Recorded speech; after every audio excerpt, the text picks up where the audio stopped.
र यो भनेको एन्थेरिडियमको ट्रान्सभर्स सेक्सन हो। तिमीले चाहिँ यति मात्रै मुनिको काटेर हेऱ्यौ भने नि यस्तो देखिन्छ। अनि यसको ज्याकेट सेल भनेको तिनवटा हुन्छ। एउटा भनेको बेसल सेल, अर्को भनेको दुईवटा रिङ सेल हुन्छ, फर्स्ट रिङ सेल र सेकेन्ड रिङ सेल। त्यसपछि भित्र एन्ड्रोसाइट हुन्छ। त्यसपछि एन्थेरिडियम भनेको चाहिँ मल्टी सेलुलर एन्ड ज्याकेटेड र स्टल्क हुँदैन। टेरिडोफाइटामा स्टल्क हुँदैन, हामी टेरिडोफाइटाको हो नि त। त्यसपछि आर्किगोनियमको चाहिँ यस्तो हुन्छ। आर्किगोनियमको भनेको यस्तो सेपको हुन्छ। नेक भनेको कर्भड हुन्छ। अनि भेन्टर क्यानल सेल हुन्छ।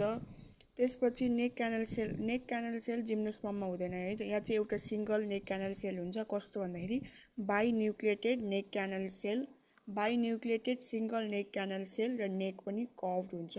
This is very important.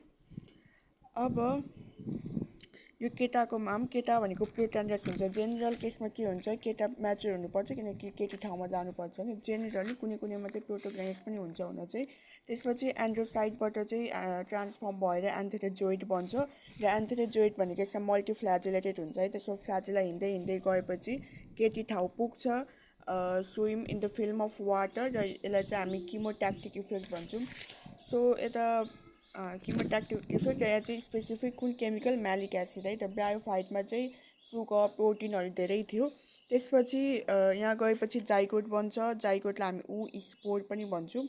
अनि त्यसपछि जर्मिनेट भएर इम्ब्रायो बन्छ। इम्ब्रायोपछि स्पोरोफाइटिक बडी। त्यसपछि ओ माई गड हेल्प, स्पोरोफाइटको अर्ली स्टेजमा चाहिँ यो चाहिँ डिपेन्डेन्ट पर्छ ग्यामेटोफाइटमा होइन, बट पछि फाइनली चाहिँ यिनीहरू इन्डिपेन्डेन्ट हुन्छ। सो नर्मली तिमीलाई सोध्यो भने चाहिँ they both are independent, but यदि very early stage of the sporophyte भन्यो भने चाहिँ yes it is dependent on, it means sporophyte is dependent on gametophyte. त्यसपछि they show the distinct heteromorphic alternation of generation. Habit towards seeds है त। Seeds जिम्नोस्पर्ममा त बनिसकेको हुन्छ होइन। सो ह्याबिट्स सिड्स जस्तो ह्याबिट देखाउने भनेको चाहिँ टेरिडोफाइटामाले हो, that is Selaginella. Habits towards सिडमा के हुन्छ, प्रिकर्सियस जर्मिनेसन, हेटेरोस्पोरी। अनि embryo attach to the sporophytic body for the long. So यहाँ चाहिँ हामी हेरौँ difference between Dryopteris and Selaginella. Dryopteris भनेको चाहिँ नर्मली टेरिडोफाइटा क्यारेक्टर देखाउँछ भने सेलाजिनेलाले जिम्नोस्पर्म क्यारेक्टर देखाउँछ। ड्रायोफाइटमा होमोस्पोर हुन्छ, सेलाजिनेलामा हेटेरोस्पोर। ड्रायोप्टेरिसले स्पोरोफिल्मले स्पाइक बनाउँदैन भने yes for Selaginella, yes for spike बनाउँछ।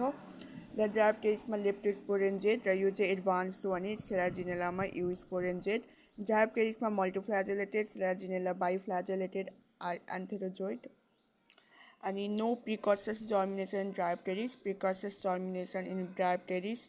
नो मेगा, सिन सबै होमोस्पोर बनेपछि मेगा माइक्रोमा छुटिँदैन, एउटै हुन्छ भने सेलाजिनेलामा माइक्रो मेगा हुन्छ। र सेलाजिनेलाले ह्याबिट्स टुवर्ड्स इट्स सो गर्छ है त। Characteristics feature of bryophyte in plant kingdom भनेको चाहिँ के भन्दाखेरि sporophyte is attach to the gametophyte. Okay, ब्रायोफाइटमा चाहिँ स्पोरोफाइट ग्यामेटोफाइटमा एट्याच हुन्छ भने यता ह्याबिट्स टुवर्ड्स इट्स अब अलमोस्ट जिम्नोस्पर्मै भन्दा है, त्यहाँ चाहिँ इम्ब्रायो एट्याच हुन्छ स्पोरोफाइटिक बडीमा। Sporophytic body is the main plant body in gymnosperm.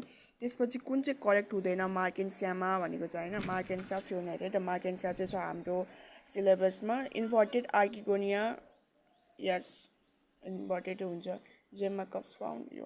Peristome of capsule in Funaria help in dispersal of seed. अनि number of chromosome in cells of Funaria if number of chromosome in dizygotes is 2n। So 2n होइन, sorry 20 हो। डाइजोइड्स भनेपछि यो चाहिँ बडीको part हो नि, फ्युनेरिया भनेको बडीको पार्ट ह्याप्लोइड हुन्छ। सो डाइजोइड पनि ह्याप्लोइड भयो। हामीले के को सोधेको छ, क्याप्सुलको। क्याप्सुल भनेको 2n हुन्छ। सो इन्टु 2 गर्ने 40 हुन्छ।